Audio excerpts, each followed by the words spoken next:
philosophy.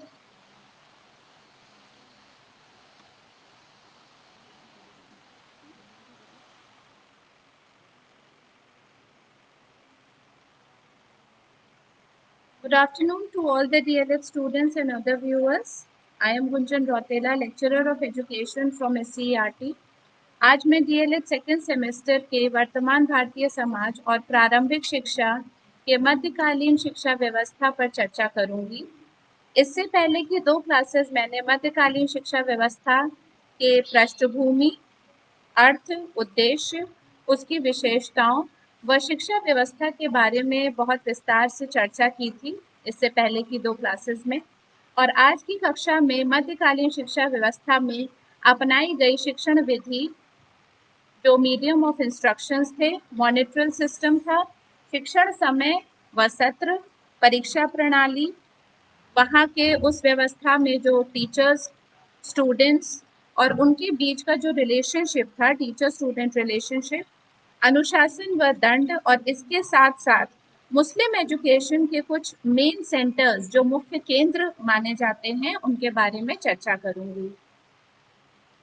ये सारे ही points आप लोगों को जानना ज़रूरी भी है और आई होप आप लोगों को इंटरेस्टिंग भी लगेगा, क्योंकि जब हम किसी व्यवस्था के बारे में पढ़ते हैं और उसके अलग अलग एस्पेक्ट्स को जानने की कोशिश करते हैं तो वो हमारे नॉलेज को एनहांस करता है और हमें उसके जो अलग अलग पॉइंट्स हैं उसके बारे में पता करने के लिए और क्यूरियस भी बनाता है।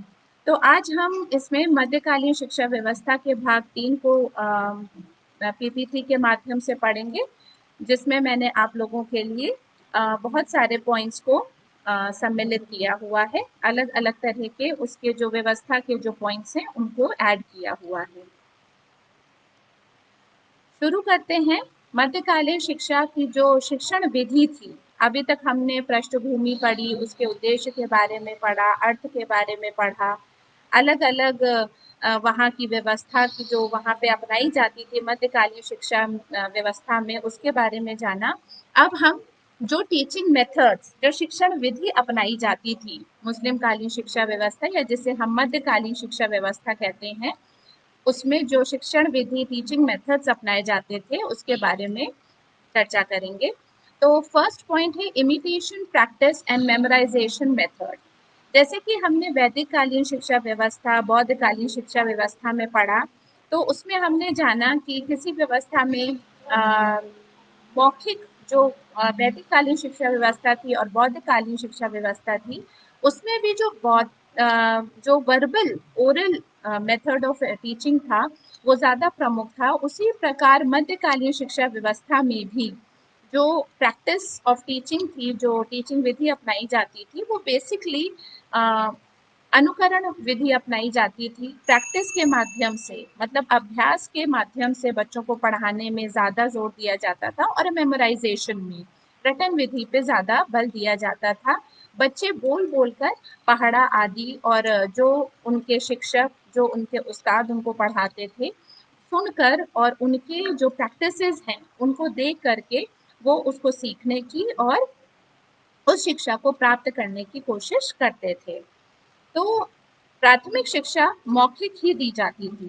जो प्राइमरी एजुकेशन था उसमें यही था कि उस्ताद जो होते थे, शिक्षक होते थे, वो बोल करके अपने कहानी विधि से और अपने जो एक्सपीरियंसेस हैं और अपने जो उनके खुद का जो रोल मॉडल की तरह अपने आप को प्रस्तुत करके वो छोटे बच्चों को पढ़ाते थे और उनको वो बताते थे कि उन्हें किस प्रकार की शिक्षा प्राप्त करनी चाहिए।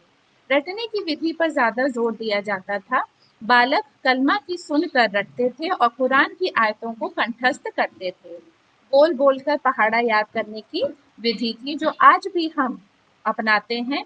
जब भी हम बच्चों को टेबल्स सुनाते हैं या टेबल्स याद करने को कहते हैं, तो हम उनको आज भी कहते हैं कि ज़ोर-ज़ोर से बोल बोल कर आप पढ़िए, जिससे कि आपको जल्दी वो चीज़ मेमोराइज़ हो जाए। कई बार लिखने से ज़्यादा बोलने पे जब हम फ़ोकस करते हैं, तो वो हमारे कहीं न कहीं सबकॉन्शियस माइंड में जा कर के बैठ जाती है वो चीज़ें जल्दी, और हमारी जो वो आदत में शामिल हो जाता है, वो हमारे माइंड को और ज़्यादा प्रैक्टिस में ले आता है, जिसको हम बार बार बोलते हैं और बार बार सुनते हैं। तो इसलिए उस विधि पर बहुत जोर दिया जाता था कि बच्चे बोल बोल कर उसको पढ़ें और मेमोराइज करें।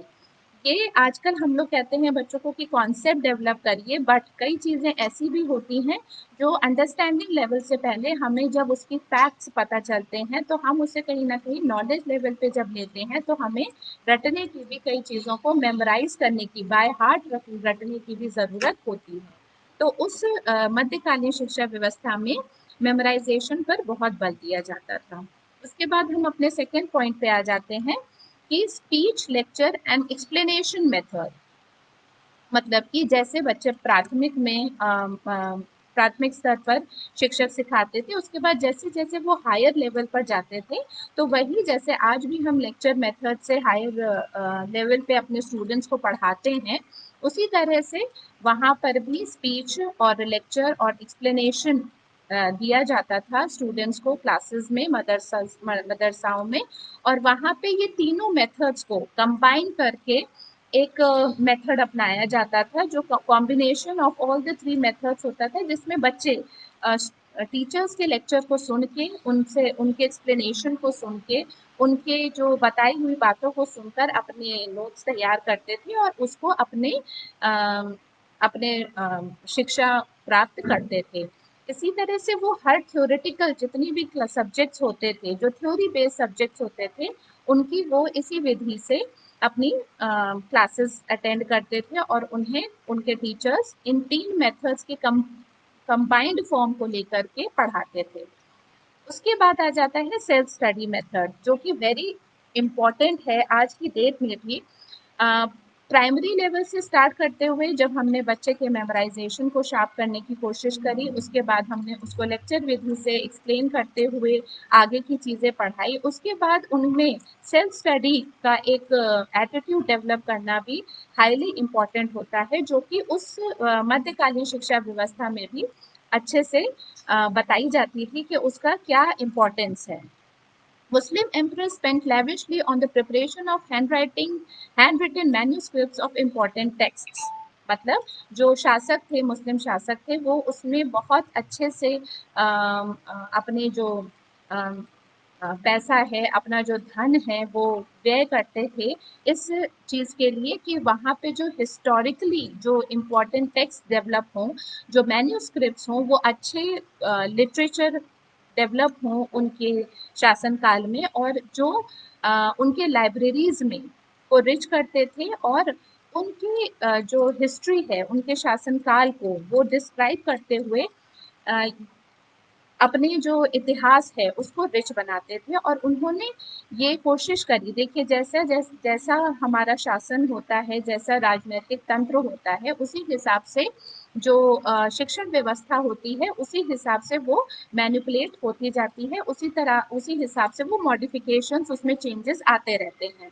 तो उसी तरीके से जैसे हमारे मुस्लिम शासक थे, तो उन्होंने इस बात पे बहुत जोर दिया कि उनके शासनकाल में मैन्यूस्क्रिप्ट्स तैयार हों, जो कहाँ तक जाएंगे, स्टूडेंट्स तक जाएंगे, और स्टूडेंट्स को वो एक लाइब्रेरी की तरह उन्हें मिलेगा, उन्हें एक कंपाइलेशन ऑफ टेक्स्ट मिलेगा, जिससे कि वो अपने सेल्फ स्टडी कर सकते हैं और उन्हें वो अपॉर्चुनिटी मिलेगी कि वो स्वयं पढ़ करके अपने इतिहास को जाने, अपने राजनीतिक तंत्र को जाने, अपनी व्यवस्था को जाने, अपने आसपास के वातावरण को जाने, अपने आसपास चलने वाली जो गतिविधियां हैं, चेंजेस हैं, सोशल इश्यूज हैं, उनको जाने। तो इस प्रकार से माध्यमिक शिक्षा व्यवस्था में मध्यकालीन शिक्षा व्यवस्था में सेल्फ स्टडी पर भी, टीचिंग मेथड पर भी बहुत बल दिया गया। उसके बाद है लॉजिक मेथड, कि किस प्रकार टीचिंग मेथड के इस स्वरूप को लेते हुए उन्होंने ये बच्चों में इनकलकेट करने की कोशिश करी कि वो अपना एक दृष्टिकोण रखें, अपने रीजनिंग एबिलिटी को बढ़ाएं, अपने लॉजिक्स को बढ़ाएं, अपनी जो भी स्टडीज़ वो कर रहे हैं उसमें रैशनलाइजेशन को रखें, और उस हिसाब से वो इस्लामिक थ्योरीज को पढ़ें। केवल रटन विधि के बल पर वो किसी चीज़ को ना अपने जीवन में इम्बाइब करें, बल्कि लॉजिकली सोचते हुए, अपने रैशनलाइजेशन एटीट्यूड को अपनाते हुए वो सब्जेक्ट्स को पढ़ें, वहाँ की फिलॉसफी को पढ़ें, उसके लॉजिक को समझें, और फिर जा कर के उन्होंने इस्लामिक थ्योरीज और मुस्लिम एजुकेशन को उन तक पहुँचाने की कोशिश करी लॉजिक मेथड के शिक्षण विधि द्वारा। उसके बाद नेक्स्ट आ जाता है demonstration, experiment and practice method. ये बहुत ही इम्पॉर्टेंट मेथड है, जो कि बाद में भी बहुत जिसकी आज भी बहुत ज़्यादा की जाती है चर्चा, कि इसको अपनाना चाहिए हमारे टीचिंग मेथड्स में, कि हमें किस प्रकार से बच्चे का जो थिंकिंग एबिलिटी है, प्रॉब्लम सॉल्विंग एबिलिटी है, उसको निखारना है। कैसे निखार सकते हैं? जब हम उनको कुछ खुद से करने की प्रेरणा देंगे, उनको इनकरेज करेंगे कि वो अपने लाइफ में एक्सपेरिमेंट करें, प्रैक्टिसेस को अपनाएं, और उन्हें हम डिमॉन्स्ट्रेट करके अपने टीचिंग मेथड में ऐसी विधियां लेकर के आए कि हम डिमॉन्स्ट्रेट करें उन्हें। कोई भी चीज़ जब दिखा के पढ़ाई जाती है और जब उसका विजुअल, ऑडियो विजुअल इफेक्ट्स दिया जाता है, तो वो हमारे माइंड में, हमारे ब्रेन में सीधे जाकर के हमें बताता है कि हमें उस चीज़ से हम जुड़ जाते हैं, रिलेट कर लेते हैं। इसीलिए demonstration, experiment and practice methods are very important in our teaching methods even today. और मुस्लिम कालीन शिक्षा व्यवस्था में भी जैसे जैसे बच्चे का लेवल, क्लास लेवल और उसका थिंकिंग लेवल, जो स्टेजेस ऑफ डेवलपमेंट होते हैं, वो बढ़ते जाते थे, तो इस तरह से अलग अलग विधियों का प्रयोग करके उनके शिक्षण विधि को और प्रोग्रेस किया जाता था, और उन्हें और अच्छा शिक्षण देने की कोशिश उनके शिक्षक करते थे। This method was used in activity oriented subject, जैसे कि थ्योरेटिकल उसमें लॉजिक्स का उपयोग करते थे थ्योरेटिकल सब्जेक्ट्स में, वैसे ही जो प्रैक्टिकल सब्जेक्ट्स होते थे और आज भी होते हैं, हम इसको रिलेट कर सकते हैं आज के अपने एजुकेशन सिस्टम में भी, कि किस प्रकार एक्टिविटी बेस्ड जो शिक्षण व्यवस्था थी, उसमें भी आज भी हम एक्टिविटी को ज़्यादा महत्व देते हैं। आर्ट, स्किल्स और अदर जो वोकेशंस होते हैं, उसमें कैसे डिमॉन्स्ट्रेशन मेथड से हम बच्चों को और बेहतर पढ़ा सकते हैं और बेहतर उनको शिक्षा प्रदान कर सकते हैं।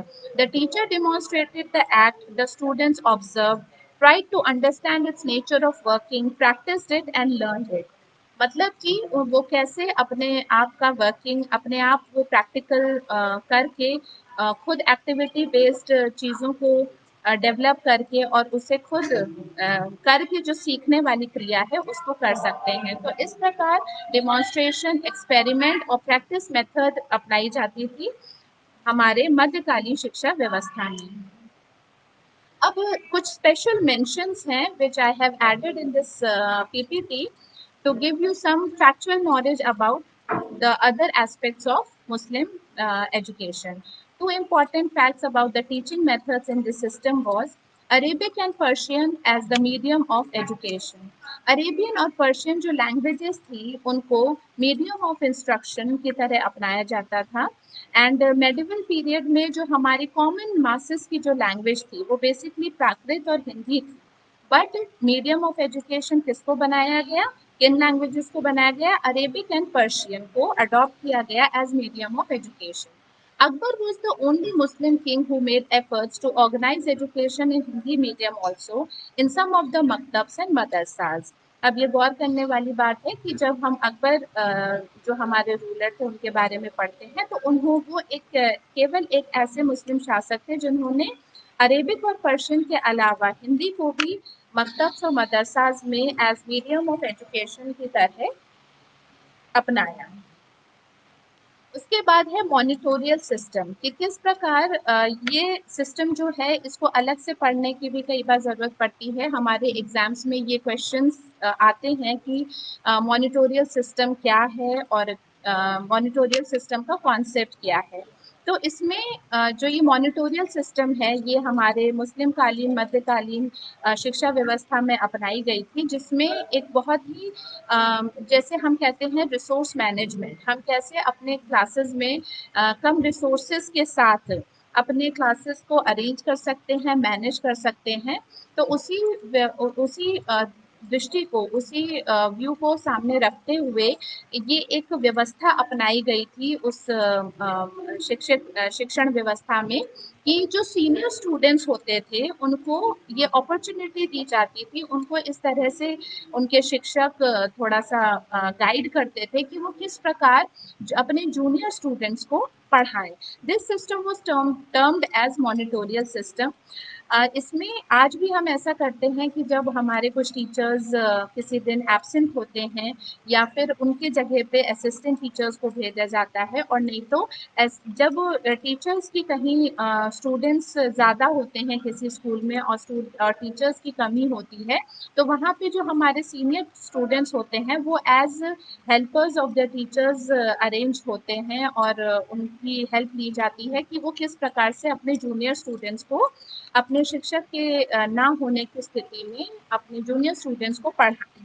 वही सिंपली एक मॉनिटोरियल सिस्टम उसको टर्म दे दिया गया, और इसके बेसिकली टू एडवांटेजेस पाए गए। एक तरफ जो वही मैंने आपको बताया, शॉर्टेज ऑफ टीचर्स, जहाँ पे टीचर्स की कमी पाई जाती थी वहाँ पे इन सीनियर स्टूडेंट्स को एज रिसोर्स पर्सन उनकी हेल्प ली जाती थी, and a few students could get training in teaching during their study। अब इसमें क्या होता था, जो स्टूडेंट्स, जो सीनियर स्टूडेंट्स जैसे जैसे पढ़ते जाते थे उनके अंदर भी कॉन्फिडेंस बिल्डअप होता रहता था कि वो किस प्रकार आगे जा कर के अपने टीचिंग को एज प्रोफेशन बना सकते हैं, और उनके जब वो खुद पढ़ाते हैं तो वो उनके अंदर और ज़्यादा वो नॉलेज, और ज़्यादा वो रिलेट करते हैं उस नॉलेज से, और ज़्यादा उसमें अपना कॉन्फिडेंस बिल्डअप करते हैं। इस तरह से मॉनिटोरियल सिस्टम को अपनाया गया था मध्यकालीन शिक्षा व्यवस्था में। उसके बाद हम देखते हैं शिक्षण समय व सत्र, मतलब what was the duration of the education period, what was the duration that was adopted। मकतबों में प्रातः काल से अपराह्न के समय तक शिक्षा का कार्यक्रम चलता था, और उच्च स्तर में शिक्षण कार्य सायंकाल तक की जाती थी। ये सभी चीज़ें पहले से ही देखी जाती थी कि स्टूडेंट सेंट्रिक अप्रोच हो, स्टूडेंट्स को जो जिस लेवल के स्टूडेंट्स हैं, मान लीजिए वो प्राइमरी लेवल के स्टूडेंट्स हैं तो उन्हें मॉर्निंग टू नून उन्हें पढ़ाया जाता था, और जैसे जैसे वो ऊंची क्लास में जाते थे, जैसे जैसे वो हायर एजुकेशन की तरफ जाते थे, तो उनका पीरियड बढ़ा दिए जाते थे और उनका टाइम पीरियड लंबा कर दिया जाता था। तो हमेशा से ही ये साइकोलॉजी रही है स्कूल्स में और हर तरह के एजुकेशन सिस्टम में, कि किस प्रकार जो एजुकेशन है उसको करेक्टली डिफाइन किया जाए और करेक्टली इम्प्लीमेंट किया जाए। तो उस समय का ये शिक्षण समय व सत्र का के बारे में थी। उसके बाद परीक्षा प्रणाली, हमारी परीक्षा प्रणाली मुस्लिम कालीन शिक्षा व्यवस्था में किस प्रकार की थी, तो उसमें कुछ पॉइंट्स हैं। मुस्लिम कालीन शिक्षा में भी वैदिक शिक्षा प्रणाली की भांति परीक्षा की कोई व्यवस्था विकसित नहीं हुई थी। मतलब कि जो शिक्षक थे वो अपने ही असेसमेंट के जरिए छात्रों को दूसरी कक्षा में प्रोन्नत करते थे, उन्हें प्रमोट करते थे। जब तक टीचर्स स्वयं ये नहीं देख लेते थे, असेस नहीं कर लेते थे कि किस प्रकार बच्चे की शिक्षा हुई है और उसने किस लेवल तक उस शिक्षा को प्राप्त कर लिया है, जब तक वो सेटिस्फाई नहीं हो जाते थे इस बात से कि उनका जो छात्र है उसने उनके बताए हुए शिक्षा को ग्रहण कर लिया है और वो उस लेवल तक पहुंच गया है कि उसे दूसरी क्लास में प्रमोट किया जाए, तब तक वो छात्र दूसरी कक्षा में प्रमोट नहीं किया जाता था। तो वहाँ पे एक तरह से जैसे आजकल हम कंटिन्यूअस एंड कॉम्प्रिहेंसिव इवैल्यूएशन की बात करते हैं, तो उस समय जो हमारे शिक्षक होते थे मध्यकालीन शिक्षा व्यवस्था में और मुस्लिम कालीन शिक्षा व्यवस्था में, तो वो ये इसको इंश्योर करते थे कि बच्चे की सारी गतिविधियों पे उनकी नज़र हो। वो कंटिन्यूअसली एंड कॉम्प्रिहेंसिवली उनको असेस करते थे, इवैल्यूएट करते थे कि बच्चे का बिहेवियर कैसा है, बच्चे की जो शिक्षा दीक्षा है वो कैसा अडॉप्ट कर रहा है और उसका लेवल कहाँ तक पहुँचा है। शिक्षा की समाप्ति पर किसी भी प्रकार का प्रमाण पत्र नहीं दिया जाता था। मीन्स उस समय तक कोई ऐसा सर्टिफिकेट या डिग्री या ऐसी चीज़ें नहीं अवेलेबल हुई, मतलब नहीं उस समय कॉन्सेप्ट था, उस समय डेवलप नहीं हुई थी जो दी जाती थी। बट हाँ, जैसे मैंने आप लोगों को पहली कक्षा में बताया था आमिर फाजिल, इस तरह के उन्हें डेजिग्नेशन दिए जाते थे कि now they have become graduate और पोस्ट ग्रेजुएट, इस तरह से उन्हें अलग अलग डेजिग्नेशंस नाम से पुकारा जाता था, जिससे ये पता चलता था कि उन्होंने किस लेवल तक अपनी शिक्षा दीक्षा ग्रहण कर ली है। उसके बाद हम स्पेसिफिकली आ जाते हैं टीचर्स के ऊपर। हम बात करते हैं कि मध्यकालीन शिक्षा व्यवस्था में जो हमारे उस्ताद थे, टीचर्स थे, वो किस प्रकार के थे। People well versed in Islamic religion and scholars of Arabic and Persian और other subjects could become teachers. तो उस समय की जो क्वालिफिकेशन थी, जो एलिजिबिलिटी थी, वो बहुत उच्च उच्च ग्रेड की मानी जाती थी, उच्च स्तर की।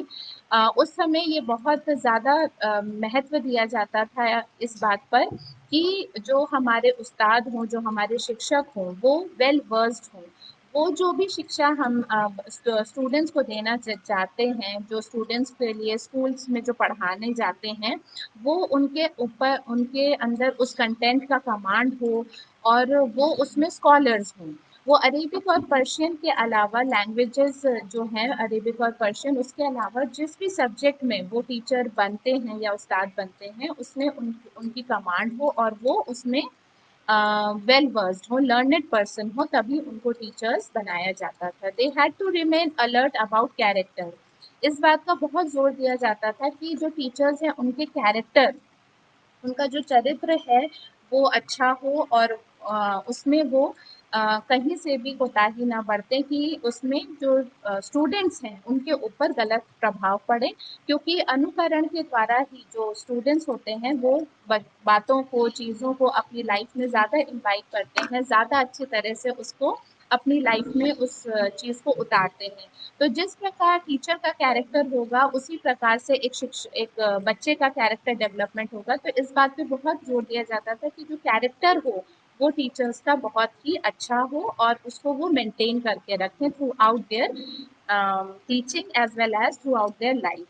दे receive heavy salary and lived a lavish life. अब ये मध्यकालीन शिक्षा व्यवस्था की एक बहुत ही अच्छी व्यवस्था मानी जाती है कि उस समय टीचर्स को बहुत इम्पोर्टेंस दी जाती थी।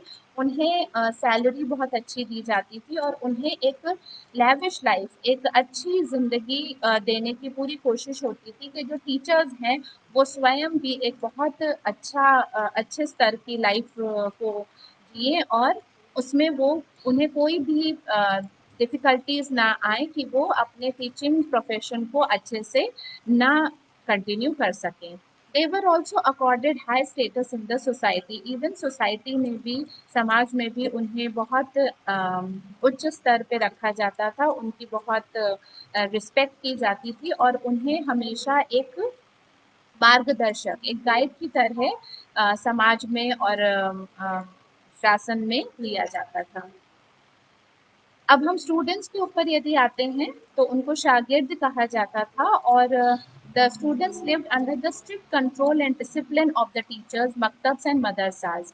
मीन्स डिसिप्लिन बहुत स्ट्रिक्ट हुआ करता था और टीचर्स, मकतब्स और मदरसाज में जो भी रूल्स एंड रेगुलेशंस थे उनको स्टूडेंट्स फॉलो करते थे और अपनी लाइफ एक कंट्रोल्ड वे में, एक डिसिप्लिन्ड वे में जीते थे।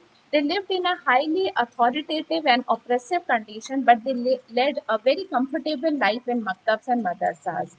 Although जो वहाँ की व्यवस्था थी मकतब्स और मदरसाज में, जो भी व्यवस्था थी वो स्ट्रिक्ट थी, डिसिप्लिन्ड थी, हाईली अथॉरिटेटिव थी। मीन्स वहाँ पे स्टूडेंट्स को ज़्यादा छूट नहीं दी जाती थी, उन्हें हमेशा रूल्स एंड रेगुलेशंस को फॉलो करना पड़ता था, अपने टीचर्स की बात को, जो भी उनके इंस्ट्रक्शंस होते थे उसको फॉलो करना पड़ता था बहुत ही ज़्यादा स्ट्रिक्टली।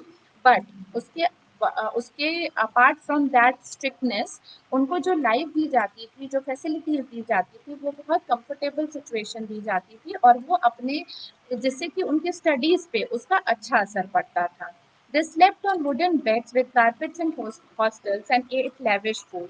मतलब इस इन पॉइंट से हम ये जानते हैं कि जो स्टूडेंट्स थे उनको जो फैसिलिटीज़ और जो वहाँ पे कंडीशंस दिए जाते थे एजुकेशन के लिए, वो अच्छे कंडीशंस दिए जाते थे, कंड्यूसिव इन्वायरमेंट दिया जाता था जिससे कि उनकी जो एजुकेशन हो वो अच्छी हो और उसमें आगे की तरफ बढ़े, उनको मोटिवेशन मिले, इनकरेजमेंट मिले और वो हमेशा आगे बढ़ते रहे अपने एजुकेशन लाइफ में।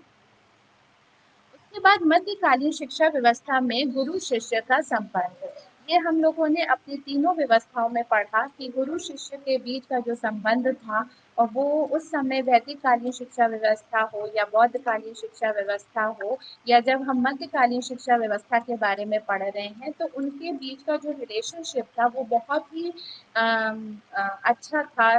और उनके बीच में एक आदर सम्मान की भावना थी, एक सेवा की भावना थी। जो स्टूडेंट्स थे वो टीचर्स का बहुत ज़्यादा रिस्पेक्ट करते थे। उनके लिए उनकी कही हुई बात, उनका कोई भी ऑर्डर एक पत्थर की लकीर के समान था कि उनके जो शिक्षक ने यदि उनको कुछ आज्ञा दी है तो उसका पालन उन्हें किसी भी कंडीशन में करना है। और इसी प्रकार जो हमारे टीचर्स थे वो शिष्य को पुत्रवत व्यवहार करते थे, उन्हें अपने फैमिली की तरह उनका लालन पोषण भी करते थे, पालन पोषण, और उनको अ, अ, हर प्रकार का कंड्यूसिव एनवायरनमेंट देने की कोशिश करते थे कि उनकी स्टडीज में किसी भी प्रकार का गलत इम्पैक्ट, गलत इन्फ्लुएंस ना आ पाए। तो इस प्रकार जो गुरु शिष्य का संबंध था उस समय बहुत ही ज़्यादा रिस्पेक्टेबल था, और वो एक दूसरे को बहुत ज़्यादा इम्पोर्टेंस देते थे, और कहीं से भी उनके बीच में कहीं से भी कोई भी कॉन्फ्लिक्ट या आने की कोई स्थिति ऐसी उत्पन्न नहीं होती थी।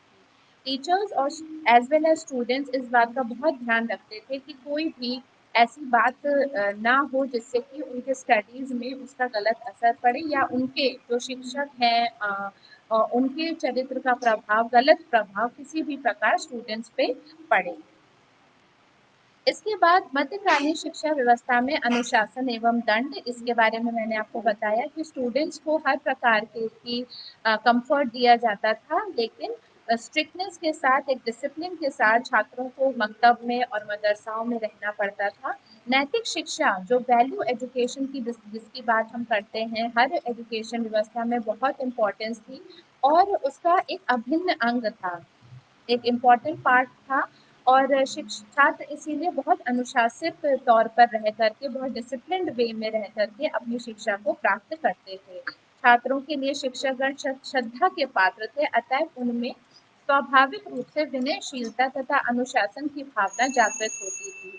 उनके अंदर ऐसी चीज़ें उनको प्रैक्टिस में दी जाती थी, उनको ऐसा लाइफ फॉलो करने को बोला जाता था, उनको ऐसा माहौल दिया जाता था कि वो उस चीज़ को अपने अंदर इम्बाइब कर लेते थे, और उनके नेचुरल एक स्वाभाविक रूप से उनके अंदर वो मॉडेस्टी, वो हम्बलनेस का एटीट्यूड और वो डिसिप्लिन्ड एटीट्यूड उनके अंदर अपने आप ही इम्बाइब हो जाता था, और वो उसके लिए अपने लाइफ लॉन्ग उसको फॉलो करते थे।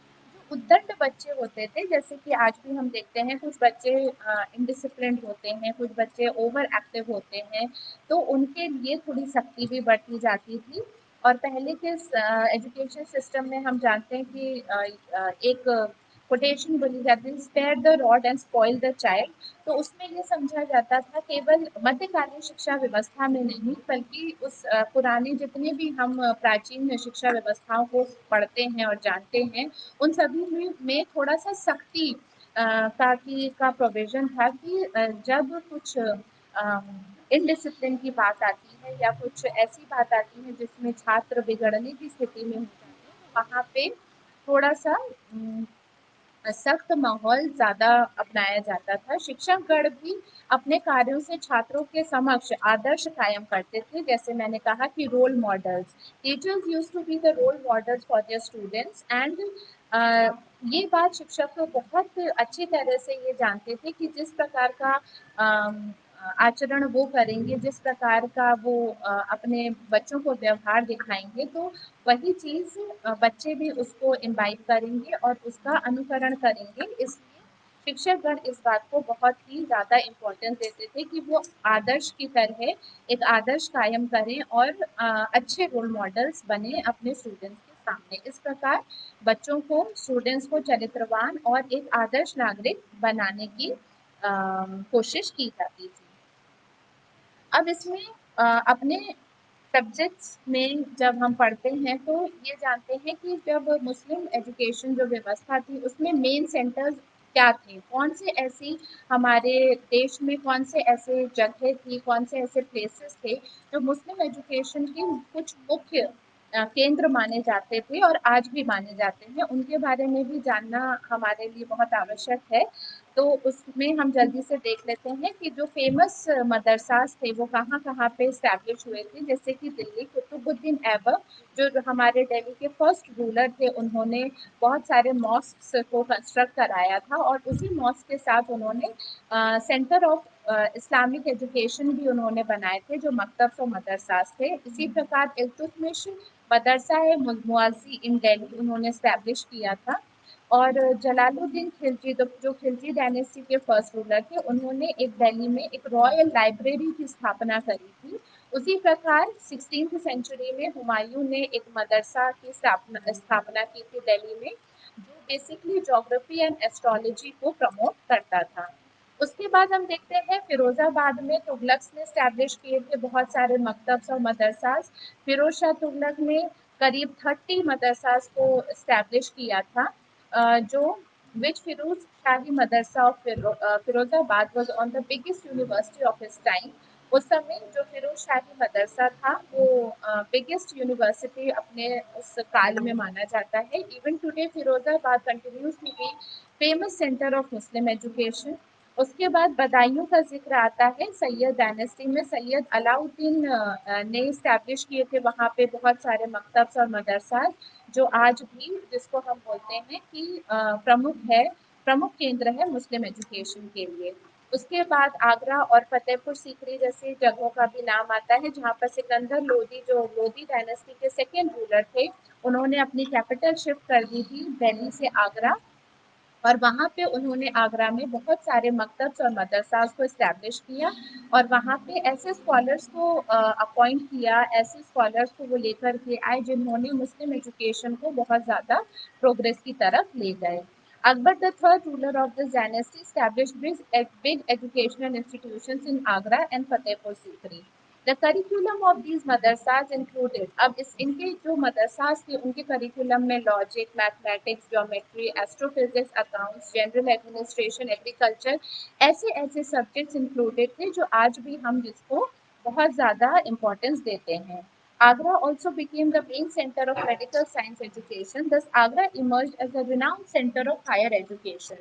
आगरा बहुत ज़्यादा रिनाउंड सेंटर माना गया और हायर एजुकेशन के लिए आज भी वहाँ पे बहुत अच्छे मकतब्स हैं, मदरसाज हैं और उसका बहुत ज़्यादा प्रोग्रेस नाम हुआ, बहुत वहाँ पे रिनाउंड प्लेस बना उस मुस्लिम एजुकेशन के लिए। उसके बाद जौनपुर का जिक्र आता है। इब्राहिम शिकरी established a number of maktabs and madrasas in 15th century. उन्होंने वहाँ पे लैंड्स को ग्रांट किया उन मकतब्स और मदरसाज को स्टैब्लिश करने के लिए।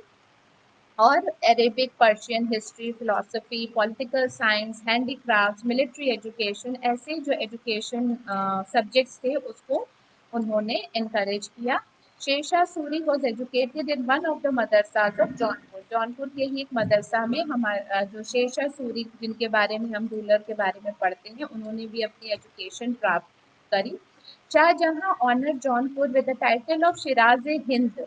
अब ये क्वेश्चन बहुत बार हमारे एग्जाम्स में, कॉम्पिटिटिव एग्जाम्स में आता है कि शाहजहां ने जौनपुर को किस नाम से नवाजा था, तो शिराज हिंद नाम से इसीलिए नवाजा था क्योंकि वहाँ पे जो एजुकेशन जो था वो फेमस था और एजुकेशन हब बन गया था। Even today Jaunpur is the famous centre of Muslim education. उसके बाद हमारे सामने बिदर और मालवा का भी जिक्र आता है कि महमूद गावा ने वहाँ पे बिदर में बहुत सारे मदरसाओं को इस्टेब्लिश किया और वहाँ पे एक ऐसी लाइब्रेरी को उन्होंने इस्टेब्लिश किया जिसमें 30,000 बुक्स थे on Islamic religion, culture, astrology, history, agriculture and Unani medical science. But with the decline of Bahmani dynasty, the center of learning also declined। जैसे जैसे बहामनी डायनेस्टी का अंत आया उसी प्रकार वहाँ पे डिक्लाइनेशन हो गया उस वहाँ के लर्निंग सेंटर्स का। उसके बाद मालवा जो महमूद थे, उनके मालवा स्टेट के फाउंडर थे, उन्होंने मुस्लिम हायर एजुकेशन सेंटर की वहाँ पे स्थापना करी। In Malwa there were separate madrasa for women education. वहाँ पे एक सेपरेट मदरसा था जो विमेन एजुकेशन को प्रमोट करता था। The madrasas of Malwa were renowned for education of art and music, but as the state patronage declined, they too met their downfall. Malwa और विदर्भ की ये कहानी है कि जैसे उनकी डायनेस्टी डाउनफॉल की तरफ गई तो वहाँ पे सेंटर ऑफ एजुकेशन का भी डाउनफॉल हो गया। बट जब तक वहाँ पे वो सेंटर था, वहाँ पे बहुत ज़्यादा प्रोग्रेस हुई मुस्लिम एजुकेशन की, और विमेन एजुकेशन को भी उन्होंने इक्वली प्रमोट किया। उसके बाद अंत में हम आ जाते हैं अपने असाइनमेंट की तरफ। इस तरह मेरा जो मध्यकालीन शिक्षा व्यवस्था का जो था वो 3 फेजेज़ में हमने 3 पार्ट्स में पढ़ा, और आई होप आप लोगों को ये मुस्लिम कालीन शिक्षा व्यवस्था, मध्यकालीन जिसको हम मध्यकालीन शिक्षा व्यवस्था कहते हैं, अच्छे से समझ में आ गई होगी, अच्छे से आप लोगों के नोट्स बन गए होंगे। और इसी के क्रम में मैं आप लोगों को असाइनमेंट देना चाहती हूँ कि वर्तमान समय में मुस्लिम शिक्षा के 2 जो प्रमुख केंद्र हैं, जैसे हमने आगरा के बारे में पढ़ा, दिल्ली के बारे में पढ़ा, जौनपुर के बारे में पढ़ा, ऐसे ही अगर कुछ अन्य प्रमुख केंद्र हैं तो उनके विषय में आप जानें, और उसके विषय में आप वहाँ की जो शिक्षा व्यवस्था हो रही है उसके बारे में अपने पास अपने आप लिखिए उसको, और उसको अपने डायट्स में सबमिट करिए। वैदिक कालीन शिक्षा व्यवस्था, दूसरा जो क्वेश्चन है वो ये है कि वैदिक कालीन शिक्षा व्यवस्था और मध्यकालीन शिक्षा व्यवस्था का एक तुलनात्मक अध्ययन करिए, और उसके बीच की जो समानताएं हैं और असमानताएं हैं उनको नोट करिए कि क्या उसमें आपने सिमिलैरिटीज पाई और क्या डिससिमिलैरिटीज पाई, जो आपके नोट्स को भी बहुत ज़्यादा एनरिच करेगा और उसके आपके एग्जामिनेशंस में भी बहुत ज़्यादा हेल्पफुल होगा। इस तरह से मैं अपना ये मध्यकालीन शिक्षा व्यवस्था का जो टॉपिक है यहीं पे आज फिनिश करती हूँ।